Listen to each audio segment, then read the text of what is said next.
The wind, as ancient as the earth itself, ripples across a sun-baked plain. It carries the dusty scent of acacia bark and the faint metallic tang of distant rain, promise and threat braided together.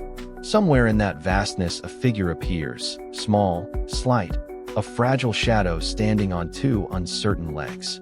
Meet Homo habilis, the first of our lineage bold enough to lean on intellect rather than fang or claw. It is roughly 2.9 million years before your birth, and every heartbeat here is an act of defiance. His world is not a jungle of comfort. It is a chessboard of hazards. The climate has begun to cool, tilting Earth toward the first of many ice ages.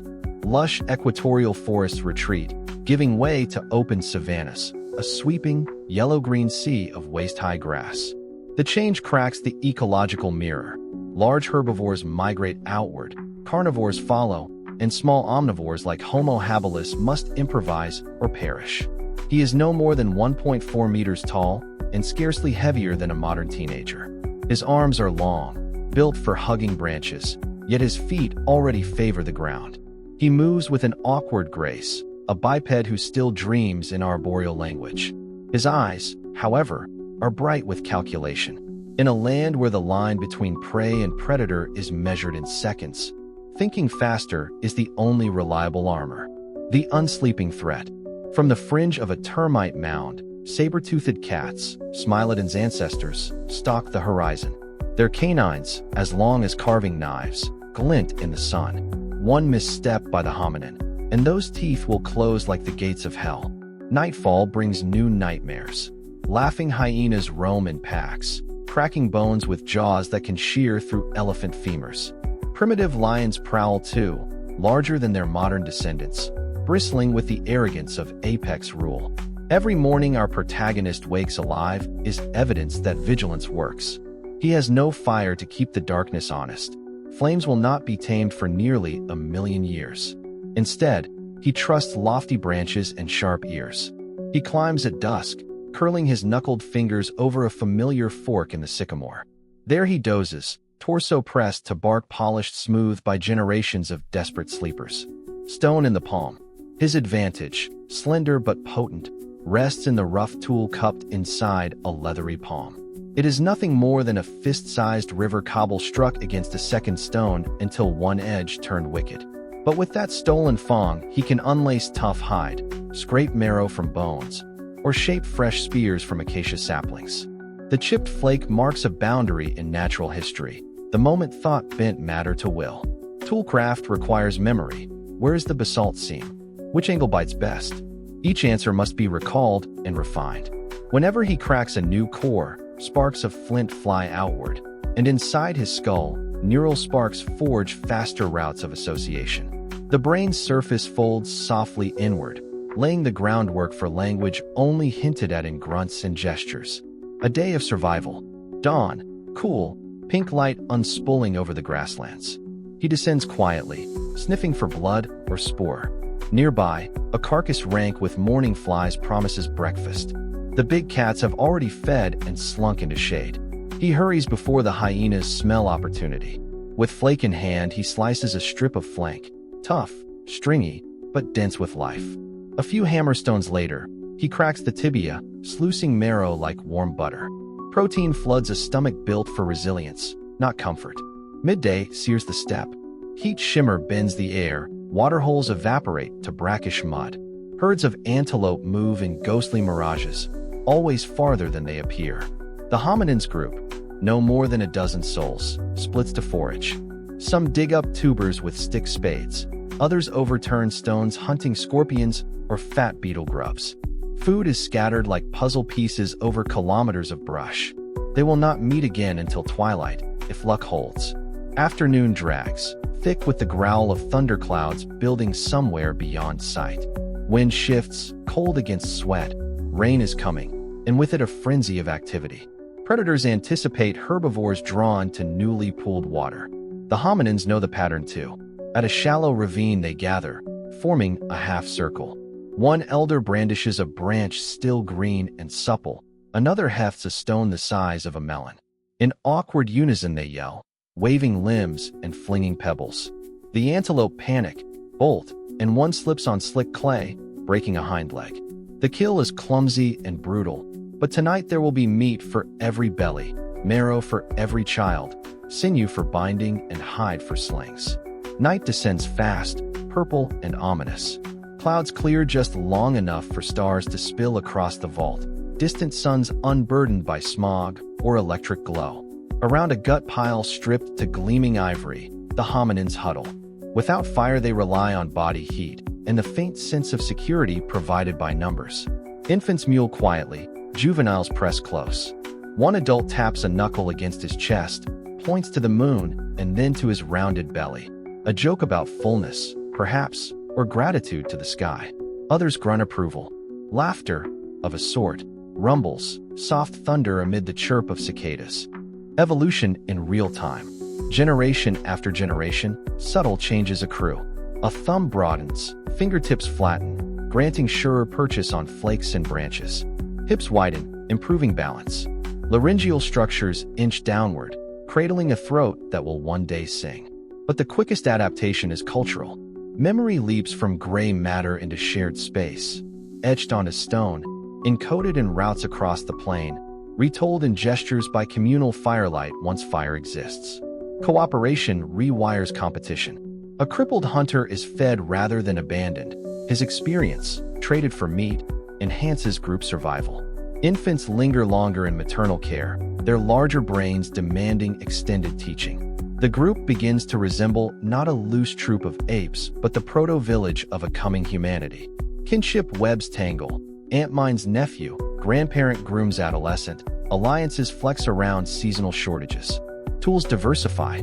A serrated edge appears, improved by percussion flaking. A hammerstone becomes a grindstone. Seeds, once bitter, are pulverized into digestible mash.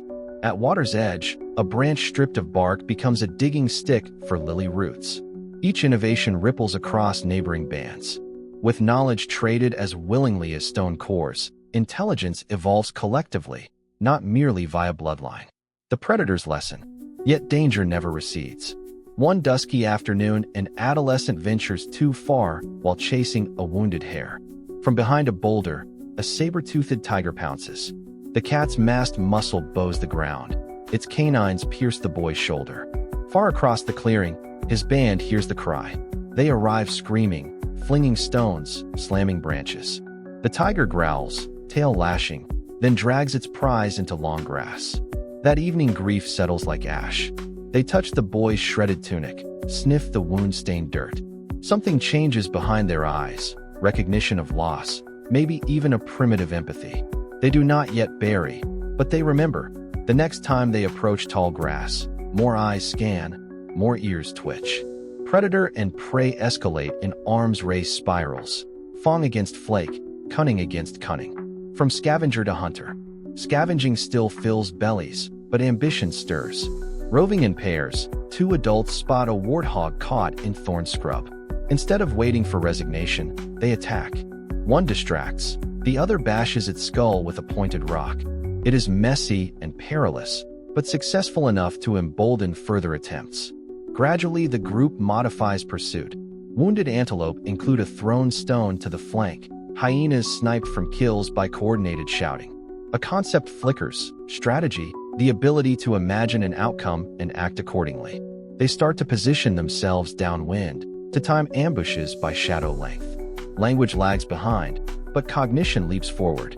When thunderclouds gather, they intuit that rain will drive small game from burrows. When vultures circle low, they read it as a map to carcasses, opportunity and hazard twinned. First sparks of culture. Though they have no paint, one juvenile scratches zigzags on a soft limestone face. Another stacks stone flakes by size. These acts are not yet art or architecture, but they show symbolic thought. This mark means me. This pile means order. Social bonds are strengthened by fascination with novelty. A carved piece of bone with 3 holes whistles when wind passes. Children chase its phantom call. Adults note which herds spook and which ignore it. Experiment breeds creativity. Creativity invites risk, and risk fosters more invention. Rainy season transforms parts of the plain into shimmering wetlands, rich with catfish stranded in shrinking pools. Adults wade thigh-deep, clubbing flopping bodies. They learn to smoke fillets over slow embers left by lightning-fired grass, discovering, accidentally, the mild preservative magic of smoke. It will be many millennia before controlled fire, but hearthcraft seed is planted in cautionary embers, becoming us. Centuries pass unnoticed by the acacias, they count only seasons. In that stretch, the brain of Homo habilis enlarges modestly, but behaviors evolve radically. Food is shared more equitably. Hunting roles specialize, scouts with sharp eyes, strikers with stronger arms, elders who memorize migration rhythms. A crude division of labor emerges. Reproduction rates rise, mortality falls slightly. Band size doubles, then triples. With more mouths comes more pressure, territory expands. The hominins cross river valleys, step onto new grasslands, stub toes on unfamiliar stones, and learn to nap more edges. Migration spreads genes and ideas outward. Over horizons they encounter distant cousins, Australopithecus lingering in woodlands, Paranthropus cracking nuts in dense thickets. Competition is inevitable, but so is interbreeding. Evolution's tapestry is messy, threads knotted by chance and proximity. The invisible engine. Behind every scraped hide and sharpened pebble throbs the engine of cooperation. One elder, too arthritic to climb trees, becomes the band's living library, recounting where the sweet root patch lies and which season hippos calf. A nursing mother offers milk to a motherless infant. The infant survives and later guards toddlers while adults hunt. Generosity yields net gain, reinforcing the feedback loop that will one day culminate in villages, cities, nations. Fear still stalks their nights. Hyenas cackle, mosquitoes buzz disease, but the group's collective brain buffers individual weakness. A single mind forgets. A community remembers. A lone hunter tires. 8 alternate in the chase. This synergy is subtle, yet unstoppable. A glimpse ahead. Unseen by these pioneers, time grinds forward. Their great-great-great-grandchildren will master fire. Their descendants will craft spears hardened by flame, axes of polished stone, eventually bow and arrow, ochre paintings, burial rites, myths of sky and river. But seeds of every breakthrough already germinate here, in clever eyes scanning dusty tracks, in calloused palms hefting a palm-sized flint. In one sense, the saber-toothed cat still rules. In another, its fate is sealed. No predator can outthink prey that transcends instinct. Over millennia, as climates lurch and continents shuffle, tools will grow sharper than any thong, minds brighter than any moonlit eye. Ecological niches bend around this new variable, culture. Echoes.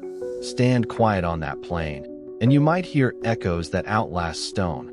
The crack of marrow bones, the whisper of grass parted by careful feet, the weak but rising chorus of voices testing the edges of articulation.